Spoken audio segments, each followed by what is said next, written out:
La saison cycliste internationale s'ouvre une nouvelle fois au cœur de la forêt équatoriale.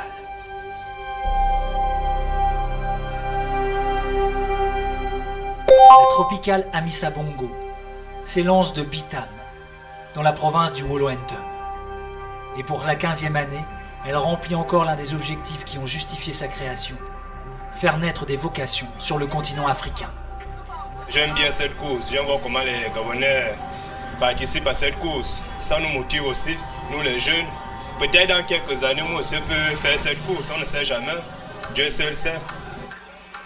Les panthères attirent donc toujours l'attention.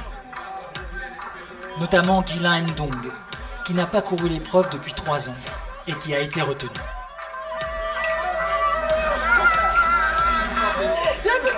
Non, je suis trop content,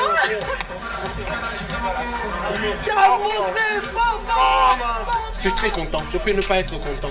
Du coup, vu que depuis après que je suis quitté, je ne suis jamais quitté les pédales en fait.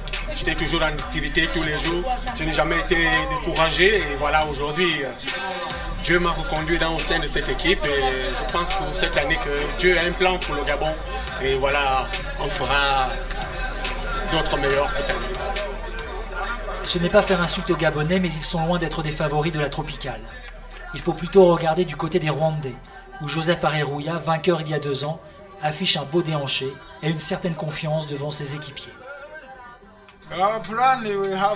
Pour aujourd'hui, on va déjà travailler ensemble et on verra ce qui se passera pour la suite de la compétition. Tu es prêt à gagner une nouvelle fois ? Oui, si mes jambes sont bonnes, je vais essayer de gagner. Bonne chance. Merci mon ami.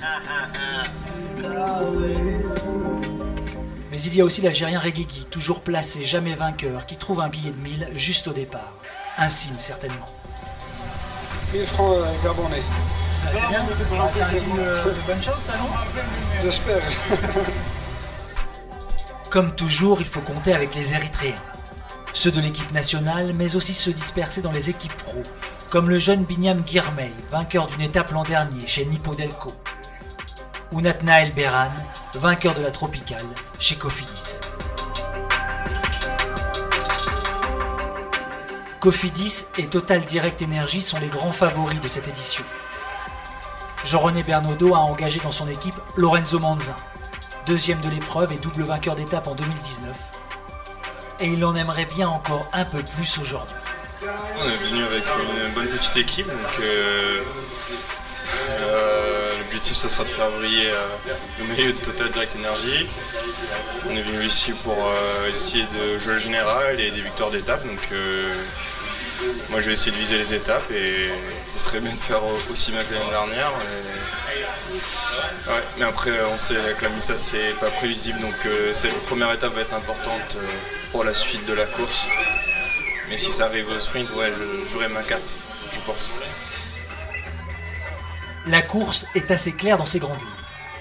On voit les favoris, on suppose les outsiders, et on sait que les Érythréens, les Rwandais seront de toutes les attaques, parfois accompagnés d'un autre coureur africain. Ce n'est donc pas vraiment une surprise de constater que les 3 premiers échappés de la tropicale sont l'Érythréen Dawit Yemane, le Rwandais Moïse Mugisha et le Marocain Adil El Arbaoui. Ces 3-là franchissent tranquillement la frontière entre le Gabon et le Cameroun, puisque l'étape de 149 km les mène jusqu'à Ebolova. Dans les voitures suiveuses, notamment celle de Jean-René Bernaudot, on s'agite un peu. La tropicale ne se gagne pas le premier jour, mais elle peut se perdre. Cette échappée appelle la vigilance. C'est 3 nationalités qui ont un très bon niveau en général. Disons, il n'y a pas de mauvais coureurs devant. C'est pas des pays qui n'ont pas de programme, qui n'ont pas la préparation idéale. Moi, c'est 3 pays où il y a le Maroc, l'Érythrée et le Rwanda, c'est des pays cyclistes. Donc, on va dire que ce sont des coureurs, même si on ne les connaît pas, qui ont un niveau minima assez important. Donc il faut quand même veiller. Il ne faut pas que ça prenne des proportions. Il n'y a pas danger, mais on va laisser 20 minutes. Mais ils en laissent quand même 7 au kilomètre 56. Le peloton paraisse et s'étire enfin. L'avance fond alors rapidement lorsque les principales équipes s'y mettent sérieusement. ça va être très difficile parce que 4 équipes professionnelles qui sont derrière nous, ils vont travailler fort pour nous attraper. C'est-à-dire les autres garçons qui sont dans les peloton, c'est à leur carte de jouer si on attrape l'échappée. Après 112 km, l'échappée est reprise. Et comme voulu par Félix Sampoma, le directeur sportif rwandais, c'est un de ces gars qui sort, pas n'importe lequel, Joseph Areruya. Pendant une quinzaine de bornes, il mène la vie dure au peloton, qui chasse derrière à une trentaine de secondes, avant de le reprendre et de se regrouper. L'arrivée au sprint est alors incontournable. Les Total Direct Energy travaillent pour Lorenzo Manzin. Mais Attilio Viviani de la Cofidis parvient à se glisser entre eux et le déborde. Viviani 1, Manzin 2, Binyam Girmay 3. Attilio Viviani, le frère du sprinter Elia Viviani, a plutôt bien réussi sa première course comme professionnel. Se fue un long sprint et se fue bien. C'est bien. Attilio Viviani prend le maillot jaune. Il devance Dawit Yamane de 3 secondes et Lorenzo Manzin et Adil El Arbaoui de 4. 23 ans, je rappelle qu'il a été le vainqueur du mémorial Vincenzo Mantovani.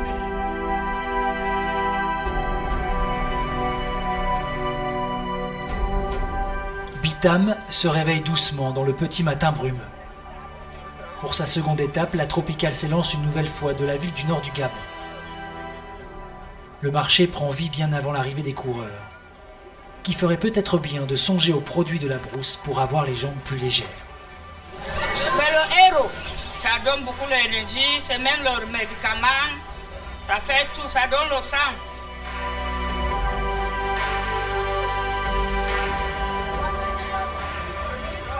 Lorsque les coureurs arrivent enfin, les Bitamois posent pour la photo avec tout le monde.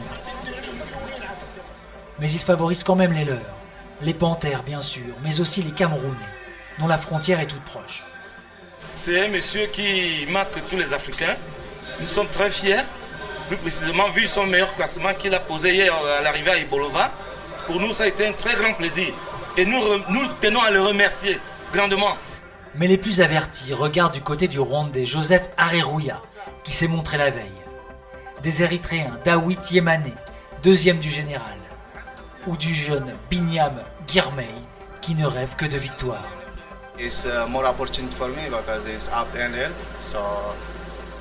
Il y aura des opportunités pour moi parce que ça monte et ça descend. C'est parfait. Donc, j'espère que je vais gagner cette étape.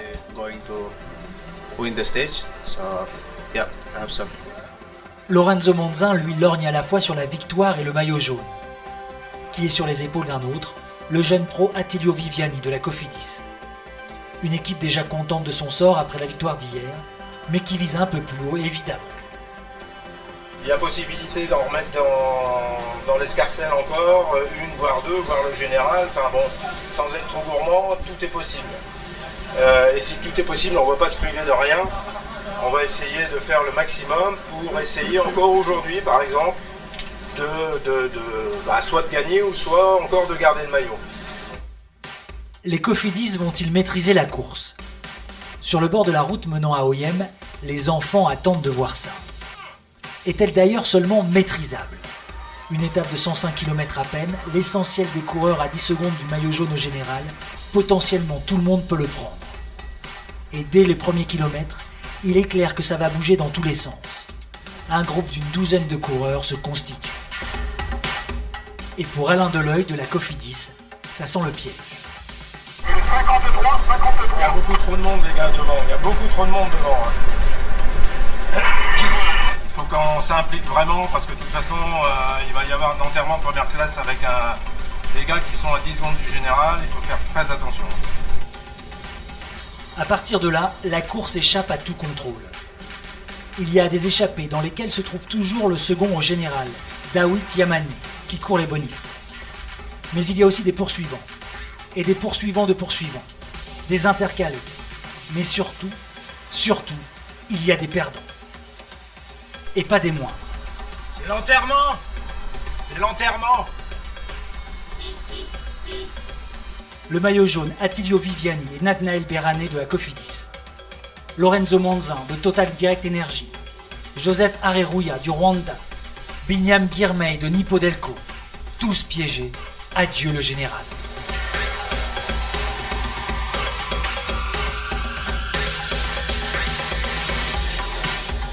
Un seul coureur est alors en tête. L'Érythréen Mekseb Debesay.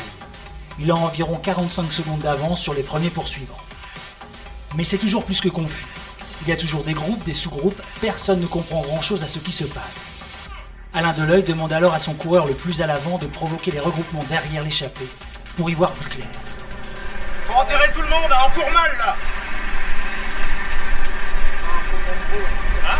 Il faut enterrer tout le monde, on court mal. Faut que ça rentre derrière maintenant. Les regroupements ont lieu, et soudain, tout devient limpide. Mekseb Debesay est en tête, et il rentre seul dans Oyem. Il reste environ 35 km à parcourir, et il compte 46 secondes d'avance sur un peloton emmené par l'équipe Natura Forever, seule équipe à avoir ses 6 coureurs dans ce groupe. Mais j'attends celui qui est parti en échappée. Et apparemment c'est un Érythréen. L'Érythréen profite de la grande bosse qu'il faut franchir 3 fois sur le circuit d'Oyem pour maintenir longtemps son écart. Dans l'avant-dernier tour, il est rejoint par son coéquipier Dawit Yamane, absolument partout depuis 2 jours, et le Rwandais Moïse Mugisha. Ces trois-là vont avoir 1 minute d'avance sur le peloton avant de se faire reprendre au pied du dernier passage de la bosse, à 4 km de l'arrivée. L'étape se joue maintenant.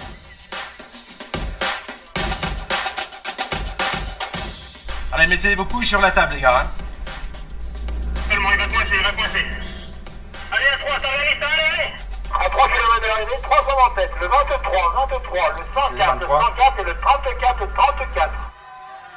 3 coureurs sont sortis. Victor Lafay de la Cofidis, Jordan Levasseur de Natura Forever et l'Érythréen Nathanaël Despazion. Il réussit à rester devant. Personne ne le remonte. L'Algérien Youssef Reguigui finit dans sa roue. Et son coéquipier Enoch Moulouberan est 3e. Nathanaël Despazion gagne à 20 ans sa première étape sur la tropicale, et cette victoire signe l'emprise totale des Érythréens sur la course pour l'instant.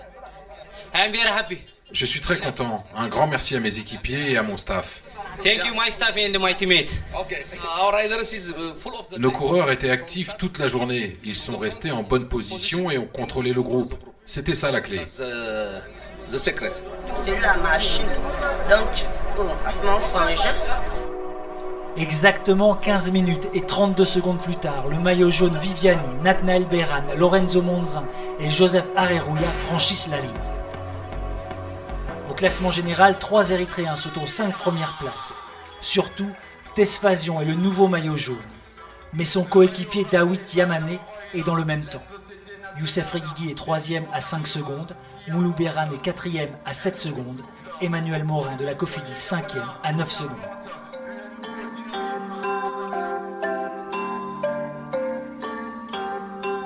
Pour cette 3e étape, la tropicale quitte le nord du Gabon pour se rendre à Mitsik. Les soubresauts de la course sont arrivés jusqu'au marché, où Mireille, qui a la robe la plus bariolée de l'assemblée et qui s'y connaît en couleurs, a déjà choisi le maillot qu'elle préfère. Les couleurs que je préfère, mes couleurs, je ne connais pas encore des maillots. Moi, j'aime bien le blanc, j'aime bien le rose, j'aime le jaune. Parce que le jaune, c'est la lumière. C'est la lumière. Et la lumière, c'est un Érythréen qui la porte ce matin. Nathanaël Tesfazion, 20 ans, leader de la course. Les Érythréens s'y connaissent d'ailleurs en couleurs puisqu'ils cumulent tous les maillots distinctifs. Et sur la façon de protéger le plus important d'entre eux, le jaune, Samson Solomon reste sibyllin. Parfois, tu peux garder le maillot en contrôlant les échappées. Parfois, en sautant dedans. Les seuls à s'immiscer au milieu d'eux au général sont les Algériens. Du moins Youssef Reguigui, 3e à 5 secondes. Assez proche également le Français Emmanuel Morin, 5e à 9 secondes. Chez les Cofidis, ils ne sont plus que 2 à jouer le général. Un écrémage sérieux a eu lieu la veille et beaucoup ont explosé en vol. Seule une vingtaine de coureurs peuvent encore espérer remporter la tropicale. Le Rwandais Joseph Areruya n'en fait pas partie espoir envolé sur une crevaison au mauvais moment. Quand je revenais dans le peloton, une partie s'est échappée. Et c'est comme ça que j'ai perdu beaucoup de minutes. Beaucoup d'équipes nourrissent désormais des envies d'étape ou d'échapper au long cours, notamment les Total Direct Energy. On en est là lorsque la course s'élance vers Njole, 186 km.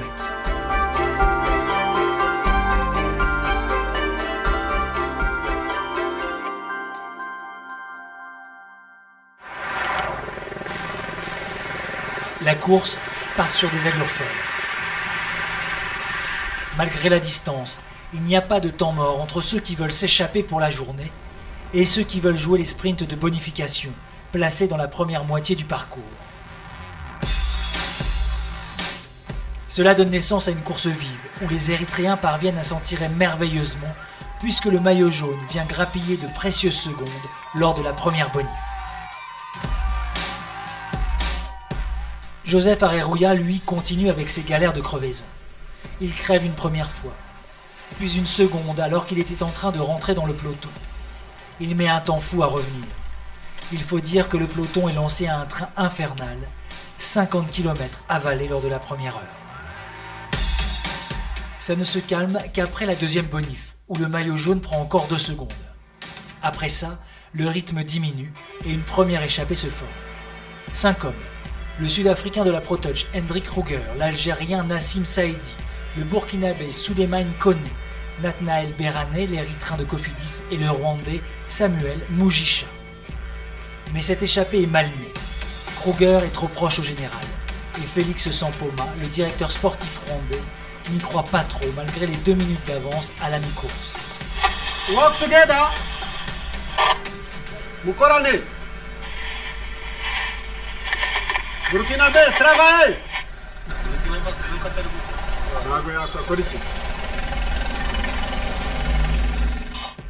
Cette échappée est condamnée. Et une autre prend forme avec l'Angolais Gabriel Coll et le Burkinabé Paul Domon. Ils ne présentent aucun danger pour le général, ils sont à plus d'1 quart d'heure du maillot jaune. Ils ont le champ libre. Ils sont un peu hors du temps, bon, c'est un peu favorable à nous, donc on va essayer de rouler à fond et puis avoir la première place ou la deuxième place. Les 2 hommes vont compter jusqu'à 5 minutes 5 d'avance sur le peloton. Mais leur chance de jouer la gagne entre eux disparaît lorsqu'ils sont rejoints par Julien Antomarchi de Natura Forever, un coureur expérimenté qui pointe à seulement 11 secondes au général. Antomarchi les lâche et continue seul.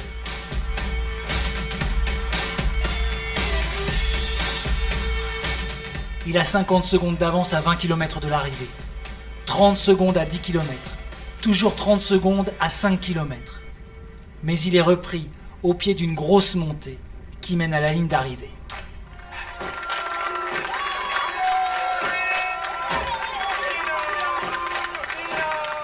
Le peloton explose alors. Le final est pour un puncher et à ce petit jeu, Binyam Girmay est le plus explosif.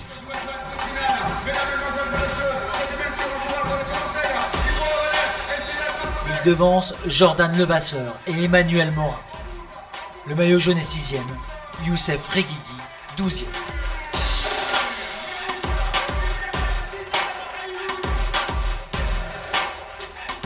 Déjà vainqueur l'an dernier, l'Érythréen s'offre sa première victoire avec une équipe pro sur un parcours fait pour lui. Je vis en altitude, ma maison est dans les hauteurs, alors moi les montées, surtout quand elles sont courtes, ça me convient plutôt bien. Pour ce garçon! Nathanaël Tesfazion conserve son maillot jaune, mais les Érythréens sont moins omniprésents au classement général. Avec bien sûr les acclamations. Jordan Levasseur de Natura Forever est désormais second à 4 secondes et Emmanuel Morin de la Cofidis 3e à 9. Moulou Beran est 4e et le Chilien Carlos Oyarzún 5e. L'écrémage pour la victoire finale se poursuit.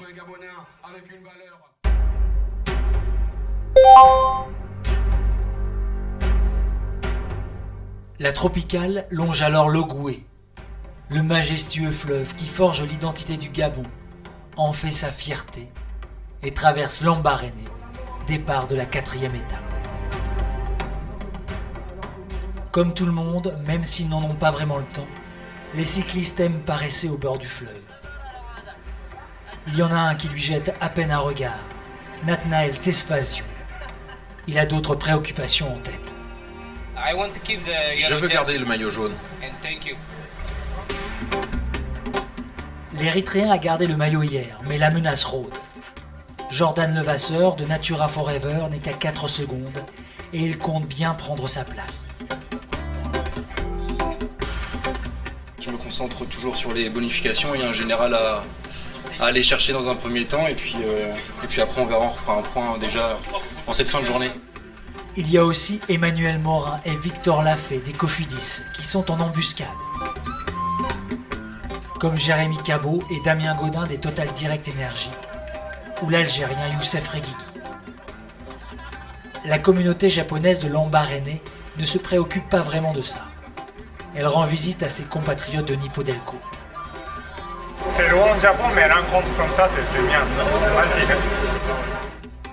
Une équipe qui vise la victoire d'étape au sprint avec Binyam Girmay, alors que les équipes africaines rêvent davantage d'échapper au long cours.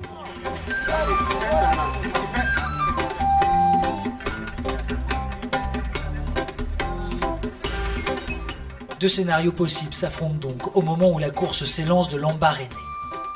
Va-t-on assister à un sprint massif que beaucoup d'équipes espèrent, ou voir enfin une longue échappée aller à son terme?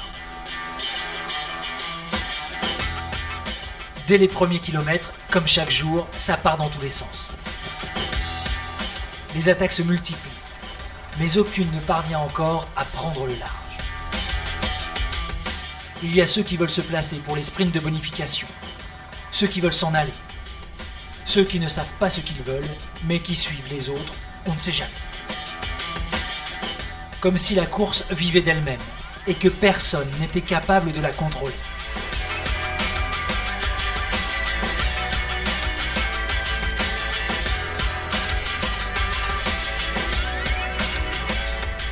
Une situation qui plaît plutôt à Takehiro Mizutani, directeur sportif des Nippo Delco, qui découvre et l'Afrique et la tropicale. Le niveau de tous les Africains, je suis impressionné aussi parce qu'ils attaquent sans arrêt, ils arrivent à gagner les étapes. Et bon, je pense que ils ont l'habitude de courir entre les Africains peut-être, mais pour moi, je découvre pas mal de choses. Ouais. Mais autour du 30e kilomètre, la folie s'apaise. 4 hommes partent et plus personne n'a envie de leur courir après. Il y a le Rwandais Joseph Areruya, le Camerounais Kamsong, le Burkinabé Nkiema et le Marocain El Sabahi. On sent bien que cette échappée arrange tout le monde. D'abord, ils sont tous à plus d'un quart d'heure du maillot jaune. Les Érythréens ont tout intérêt à les laisser prendre de la marge. Ensuite, hormis peut-être Areruya, leurs pédigrés ne sèment pas d'inquiétude et on mise sur la facilité à les reprendre en fin d'étape. L'écart enfle rapidement pour se stabiliser autour des 7 minutes. La course devient très tranquille.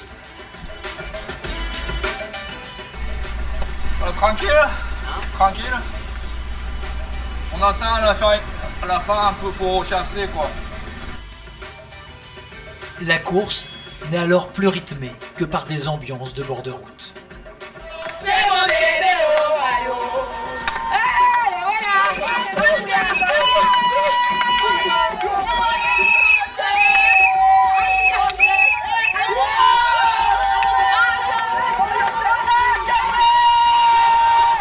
L'attentisme du peloton est surprenant. Il ne se passe rien. Absolument rien. Chaque équipe jouant au chat et à la souris avec l'autre, genre c'est pas à moi de rouler, c'est à toi. Et à ce petit jeu, personne ne met du rythme, ce qui sert bien le maillot jaune. Et le peloton se condamne lui-même.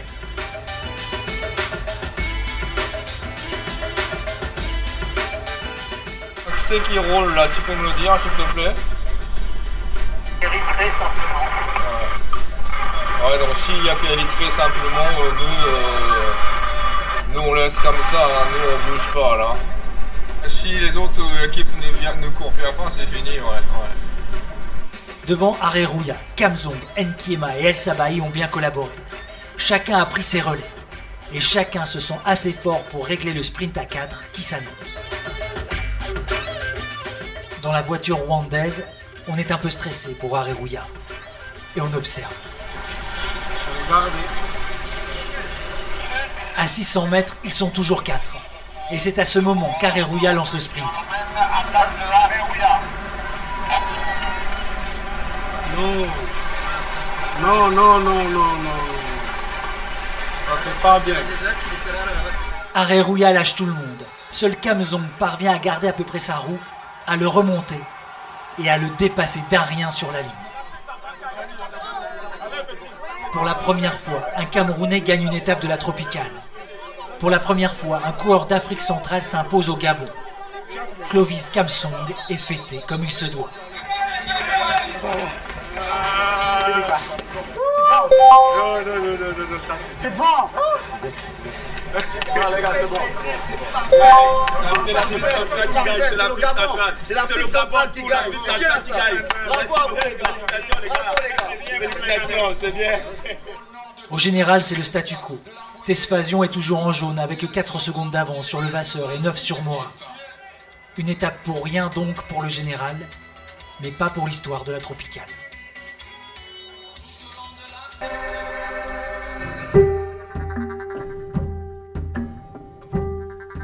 Le petit matin se lève sur le fleuve. Les habitants de Lambaréné vaquent à leurs occupations. Les premières pirogues naviguent.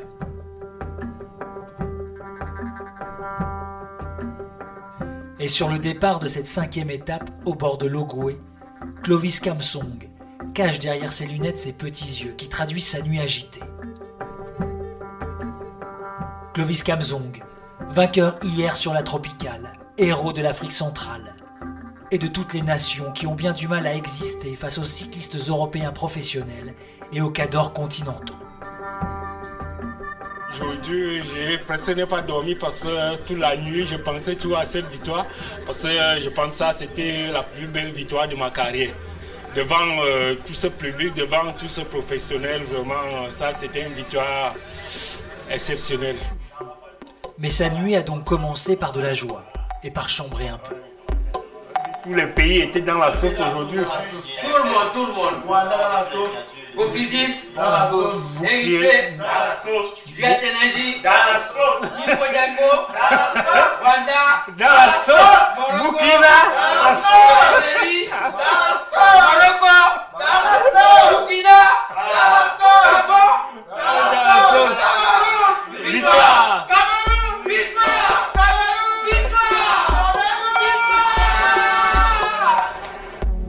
La victoire camerounaise ne se limite pas à ce seul pays. Elle ouvre des perspectives pour les autres, crée des envies.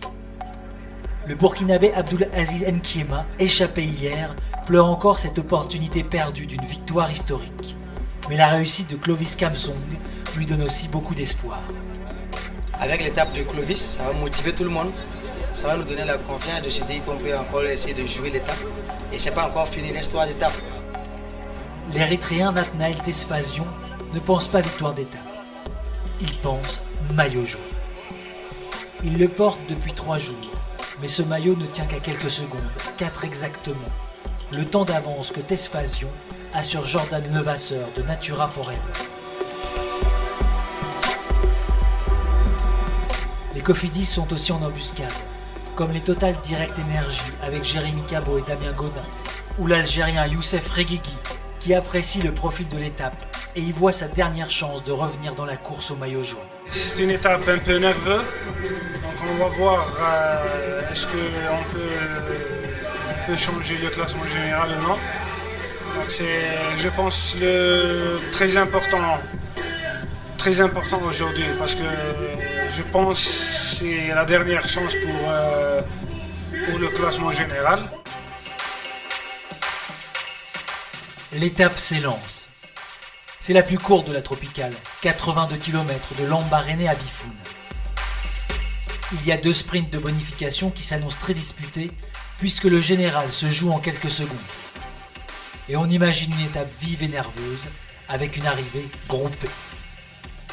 Dès les premiers kilomètres, des hommes tentent de s'échapper du peloton. Il y a d'abord le Sud-Africain Juan Duploy et le Marocain Mohsin El Kourachi. Ils sont repris. Il y a ensuite le Rwandais Moïse Mugisha, qui prend jusqu'à 50 secondes d'avance, mais qui se fait rattraper après 34 km. Plus la ligne pour les bonifications approche, plus le rythme du peloton s'élève. À quelques kilomètres de cet objectif, le peloton se scinde en deux.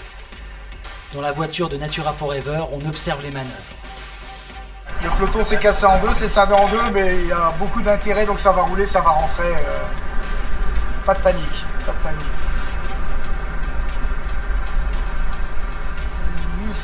L'idéal pour nous, c'est que ça tienne le peloton jusqu'à la bonification. On en a fait un objectif. On va essayer de reprendre 3 secondes pour Jordan, qui est placé 2 au général pour l'instant. Voilà. Donc là, ça se regroupe, là, c'est bon. Le peloton est emmené par les coureurs de Natura Forever Roubaix. La consigne est respectée au moins après. Ah, ça joue gros quand même, hein. Ça joue gros.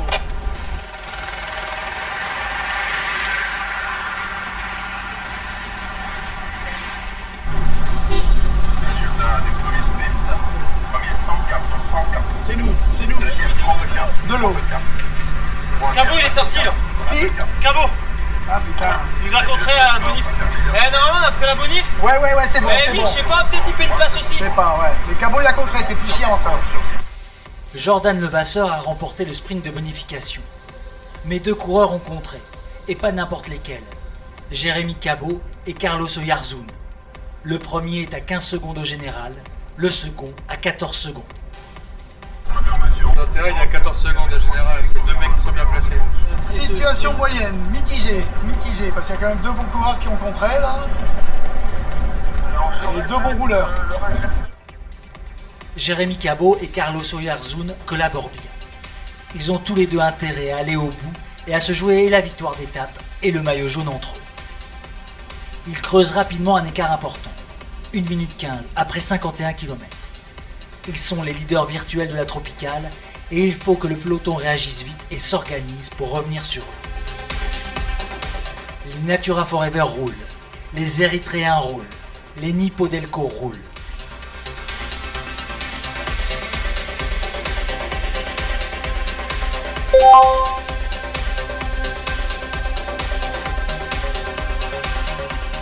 L'écart diminue un peu, puis ça baisse franchement. 42 secondes à 10 km de l'arrivée, 33 à 5 km. Jérémy Cabot et Carlos Oyarzún sont repris à 2 km du but. Et les coureurs qui ont participé à la poursuite sautent les uns après les autres. C'est bien Julien, c'est bien. C'est bien Edjou, c'est bien. C'est bien.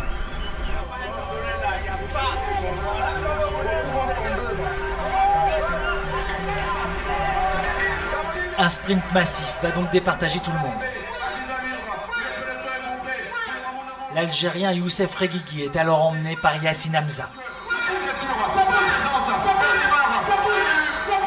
Et pour la première fois dans sa carrière, l'Algérien si souvent placé remporte une étape de la tropicale. Une victoire aussi attendue que celle de Clovis Kamzong était surprenante hier.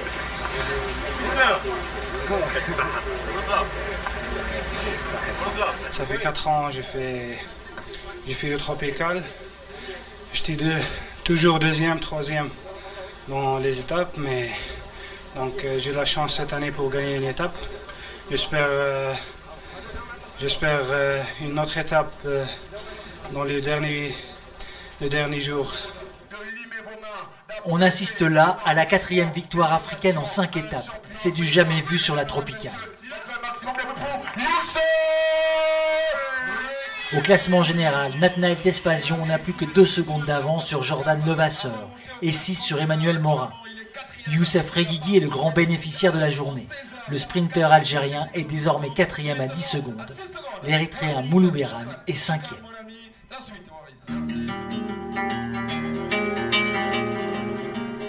Mais au-delà des résultats et des succès continentaux, on remarque aussi le grand nombre d'enfants et d'écoliers qui viennent au bord des routes voir passer les coureurs. Cet engouement est valorisé depuis 2 ans par la Tropicale, qui a créé et distribué un livret pour apprendre à travers la course et le cyclisme. En cette fin d'étape, Thomas Veuclair et Bernard Hinault visitent une école qui fait partie du programme. Ça va les enfants? Oui. Bon, moi je vais vérifier si vous avez fait des fautes ou pas là. Je vais regarder. Au hasard. Allez, un carnet, je regarde. Qui l'a rempli? Moi. Allez, viens avec moi, on va vérifier. Par contre, pour les provinces du Gabon, tu vas m'aider parce que moi je connais pas tout. Hein. T'as tout rempli, ben c'est très bien ça. Donc la Tropicale traverse 5 provinces. Moi je croyais que c'était 9, tu vois, c'est 5. Elle est où la maîtresse? Parce que je crois qu'il y a 0 faute là. Il faut un bon point ou alors une bonne note. Ou C'est une belle idée et ça fait 2 ans que c'est mis en place. Et on se demande pourquoi on le fait pas plus. On apprend l'histoire, les provinces de notre pays et toute autre chose. Il y a le français, il y a les mathématiques et il y a aussi l'anglais.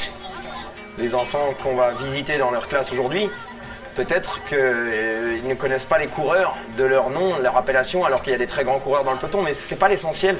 L'essentiel, c'est que c'est la fête et qu'ils soient heureux. Et quand moi je vois les sourires de tous les gamins, et en plus si on joint le côté éducation à ce côté plaisir, eh ben c'est vraiment la partie est gagnée quoi.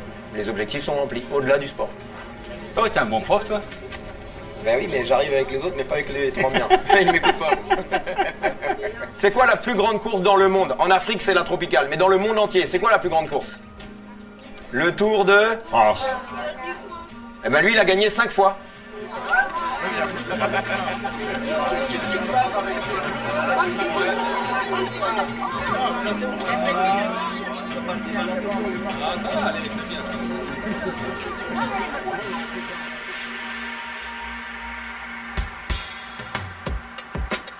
Ce matin-là, il pleut à Port-Gentil.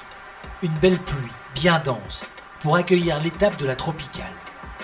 Les coureurs s'abritent, patientent, espèrent certainement que cela cesse. Pour la 3e fois, l'épreuve se déroule sur l'île de Mandji, dans la capitale économique du Gabon. Mais pour la première fois, l'épreuve y est aussi indécise. Et on termine par 2 épreuves en circuit, où il y a de nombreux tours aujourd'hui à Port-Gentil et demain à Libreville, avec les bonifications, donc des sprints bonus tous les 2 ou 3 tours. Donc oui, clairement, le maillot de leader peut changer d'épaule, mais ça ne sera pas sur une échappée au long cours, ça sera plus sur des sprints intermédiaires de manière très stratégique. Et il y a encore 4-5 coureurs qui sont dans le jeu, donc c'est loin d'être gagné pour le coureur qui a le maillot de leader actuellement, le coureur de l'Érythrée. Mais il y a du suspense, c'est tant mieux, parce que c'est toujours mieux de finir une course avec du suspense que quand les dés sont jetés quelques jours avant. L'Érythréen Nathanaël Tesfazion porte le maillot jaune depuis le 2e jour de course, mais plus les jours passent, plus son avance diminue. Il n'a que 2 secondes sur Jordan Levasseur, qui cherche les bonifications pour le dépasser. 6 sur Emmanuel Morin des Cofidis et 10 sur l'Algérien Youssef Reguigui, qui lui cherche davantage à faire le coup double, maillot jaune, victoire d'étape. Lorsque le peloton part, la pluie s'est enfin arrêtée. La chaleur est lourde et la chaussée encore mouillée. Au tout début, le coup de pédale est plutôt prudent pour tâter du circuit de 10 km dessiné dans la ville et qu'il faut parcourir 12 fois. Mais le naturel revient vite au galop et les attaques fuient.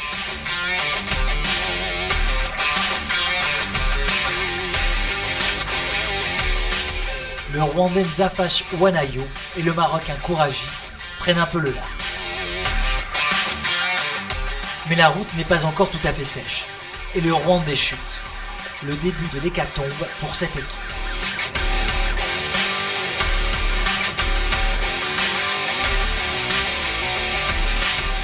Le Marocain continue seul, mais un tel isolement le condamne.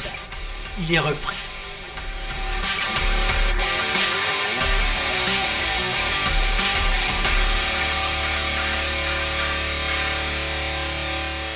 Le Français Fabien Grelier de Total Direct Energy, le Japonais Beppu de Nippo Delco et le Marocain El Sabaï contre. Ils sont 3, mais leur échappée dure peu de temps.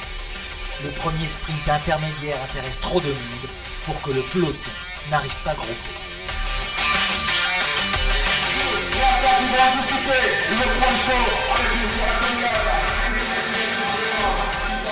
La situation, si elle est confirmée, on revient à 1 seconde au classement général. Mais ouais. C'est 1 seconde, c'est 1 seconde de trop. C'est 1 seconde de trop. Et l'idéal maintenant c'est de laisser partir un coup avec des coureurs. Et puis voilà. Il va arriver demain avec 1 seconde et puis. À cet instant, le maillot jaune n'a donc plus qu'1 seconde d'avance sur Levasseur et 4 sur Morin au général. Une nouvelle échappée prend forme. Celle-là est destinée à durer plus longtemps.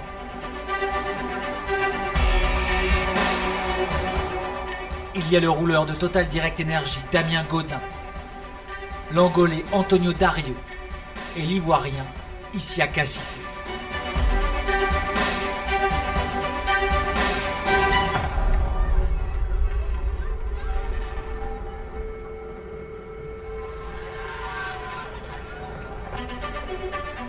Ils vont prendre jusqu'à 2 minutes d'avance sur un peloton que les Rwandais désertent.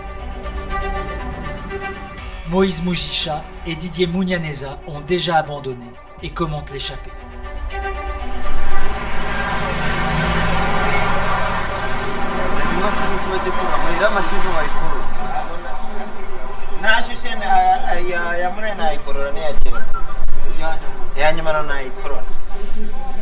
Ce Français dans l'échappée, il est très costaud.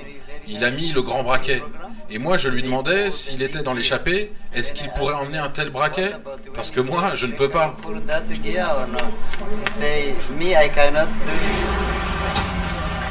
Peu de temps après, Nzafash Wanayo, qui roule devant la voiture balai depuis sa chute lors du 2e tour, arrête à son tour.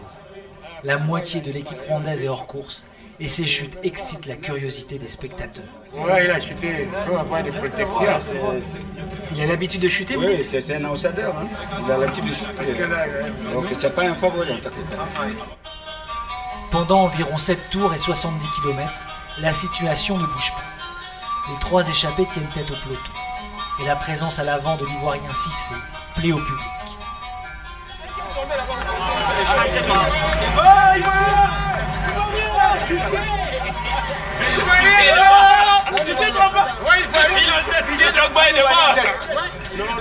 Il n'y a pas un Ivoirien ici. L'éléphant est devant.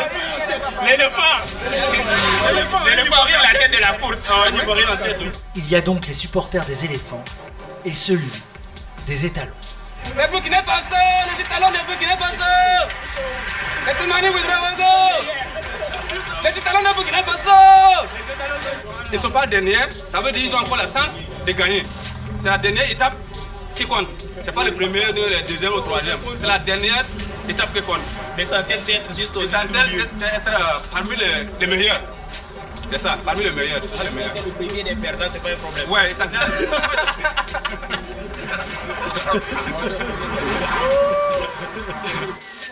À 5 km de l'arrivée, l'échappée a été reprise. Et le peloton est groupé. La Tropicale va-t-elle prendre un nouveau tournant lors du sprint qui s'annonce? Youssef Reguigui, qui vise et l'étape et le maillot jaune, est enfermé sur la droite de la chaussée. Et Binyam Girmay, en rose, plein centre, règle tout le monde. Il devance l'Algérien Yassine Hamza et Attilio Viviani. Reguigui n'est que 6e. À 19 ans, Binyam Girmay remporte sa 3e étape sur la Tropicale, une l'an dernier et 2 cette année.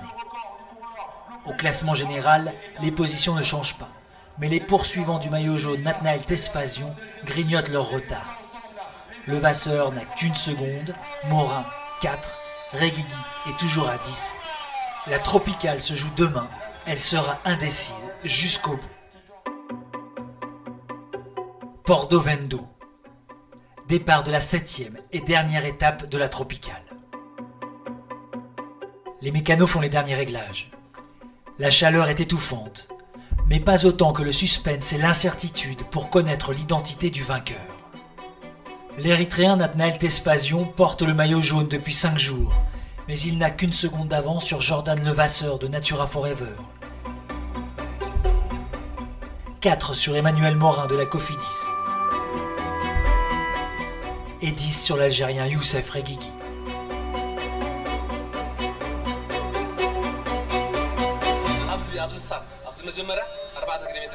Dans les bus, les équipes élaborent leur stratégie. Pour les Érythréens, on cherche à laisser filer les échappés et à assurer le tempo du peloton. Pour Natura Forever, c'est la recherche des bonifs pour rattraper cette précieuse seconde. On n'a rien à perdre. On n'a rien à perdre aujourd'hui. Si au départ, on nous avait dit qu'on serait deuxième au général à moins de 3 heures de l'arrivée, on aurait signé tout de suite. Pour la Cofidis, la stratégie est à peu près similaire. Voilà, c'est pas évident de trouver la bonne formule. Hein. Maintenant, encore une fois, si tout le monde joue le jeu, ça peut le faire. Reste Total Direct Energy, qui est toujours bredouille, mais n'entend pas le rester avec ses coureurs en embuscade et son sprinter Lorenzo Monza. L'étape, 128 km, dont 10 tours de circuit dans Libreville. Mais lorsqu'elle commence, le scénario est impossible à écrire tant les possibilités sont nombreuses. On sait juste que les 3 sprints intermédiaires et l'arrivée finale fournissent 19 secondes de bonification et que la course se jouera là. Au 35e kilomètre, 3 hommes sont devant. Le japonais de Nippo Delco, Beppu. Le sud-africain de ProTouch, Jade. Et le marocain, El Kourachi. Ils ont 2 minutes 15 d'avance et rentrent les premiers sur le circuit de Libreville.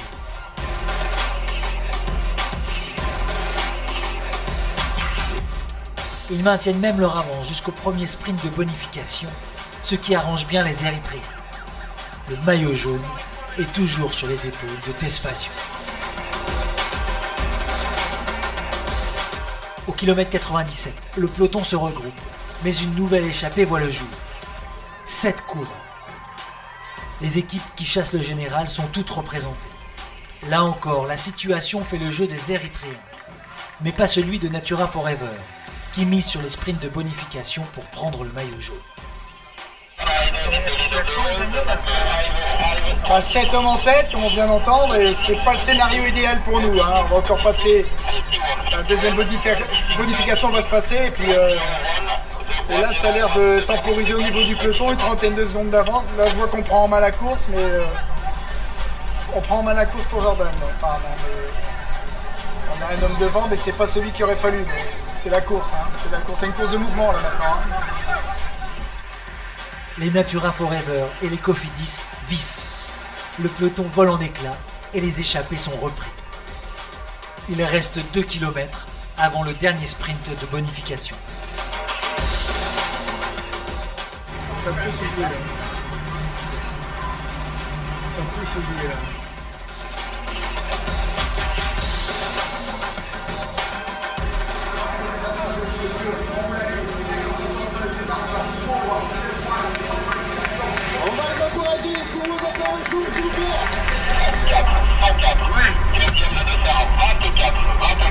Jordan. 34.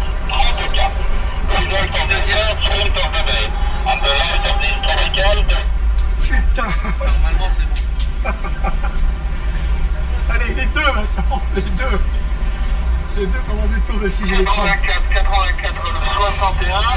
Le leader virtuel de la course, c'est actuellement le numéro 104. C'est lui ? Ah ouais. Faut faire un point d'intox ou pas faire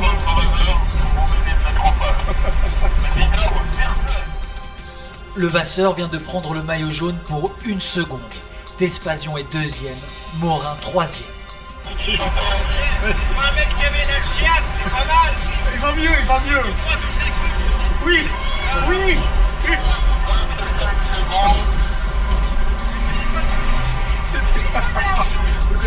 Au départ, j'étais allé lui dire que Jordan avait eu la chiasse cette nuit. Attends, c'est pas le métier qu'ils ont, mais des astuces aussi. C'est marrant. On n'avait rien à perdre. On n'a pas gagné, hein. Attention, on n'a pas gagné. Il reste le sprint final.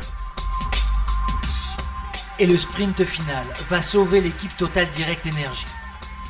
Lorenzo Monza devance Youssef Reguigui et leur offre leur seule victoire de la semaine. Le jeu des bonifs sur la ligne ne change rien pour le général. Jordan Levasseur gagne la tropicale pour 1 seconde.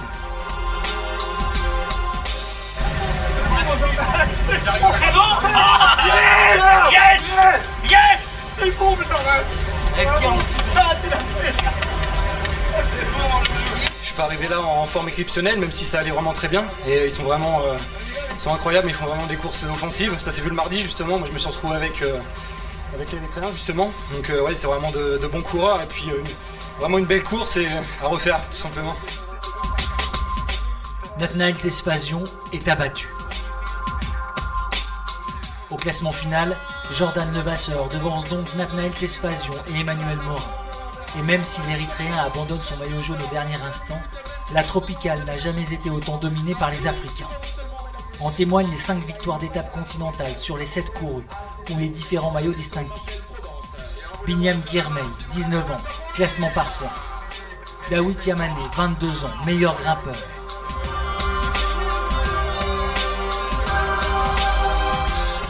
Nathanaël Tesfazion, 20 ans, meilleur jeune.